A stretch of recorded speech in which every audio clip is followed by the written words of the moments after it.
Hi, this is Laura West with the Center for Joyful Business and joyfulbusiness.com. And I'm here today to share with you something really special just for the Future of Ink readers and viewers. And today I want to talk about those dreaded creativity killers. Creativity killers. We don't like those. As you know, as digital publishers, you need creativity. You're actually using your creativity in every moment, whether you're writing a book, an ebook, whether you're writing articles, blog posts, social media. You're using your creative resources, your creative ideas, creative actions.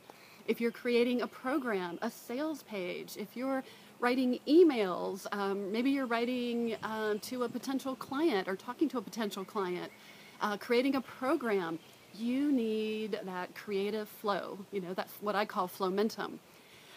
But unfortunately, there are things that kill our creativity, those creativity killers. And so I'm going to share with you the top things that I have seen that are the top creativity killers that you need to watch out for. So number one, creativity killer, it's the same old stuff. Same old stuff. That means if you're getting the same old newsletters, you're reading the same old books about the same topics. You know, I'm a creative marketing coach, but I tell you, every time I start reading marketing books, marketing newsletters, if that's all I read, my creativity goes down because there's not a lot of original ideas there for marketing. And so I'm always on the scout for new ideas, new people to infuse my creativity. But you got to watch out because you get into that routine, that habit, and you don't realize that you're reading the same old stuff. So that's the number one thing that kills your creativity because you don't have anything to put into your new ideas.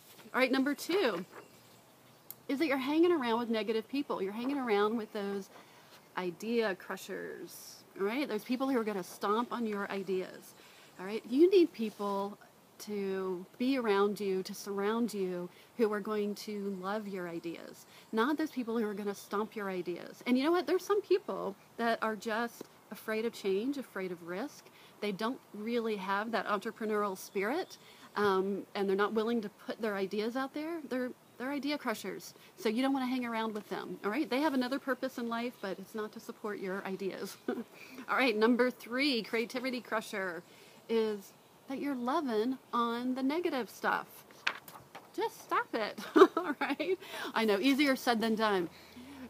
But, you know, we get into a habit. It's so much safer and familiar to keep on repeating the negative stuff. Oh, this is so hard. This takes me so long. I don't know what to write. I can't think of it. Oh, it's got to be perfect.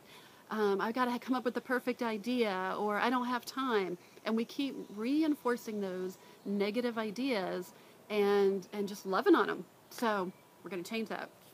All right. The next creativity crusher is what I call the Facebook trap. All right. This feeds your doubts. Okay. When not being on Facebook, I love Facebook. It's my number one go-to social media tool. But when you get into the trap, it means you are comparing your behind-the-scenes self with all your craziness and doubts and creative process with somebody's beautiful Facebook updates and profiles and posts where everything looks like they live in a magical land.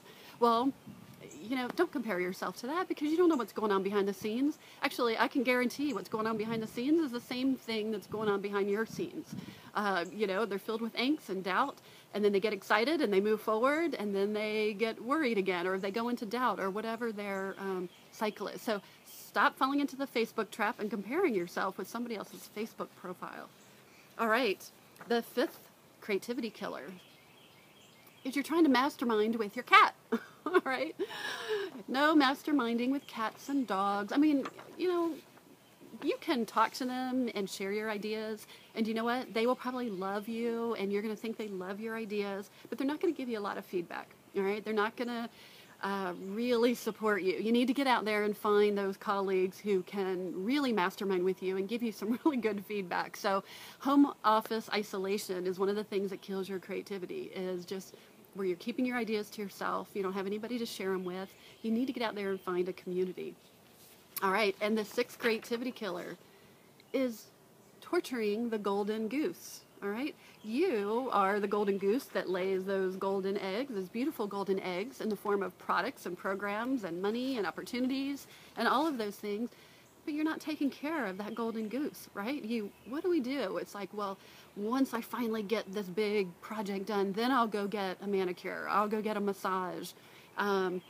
I can't take a walk until I finish this report. Well, you know what? Chances are, if you nurtured the golden goose and took care of the golden goose, you would get the creativity energy flowing. So those were my top 6 creativity killers. And I'd love to hear from you. Which one happens for you? Which creativity killer really resonates for you?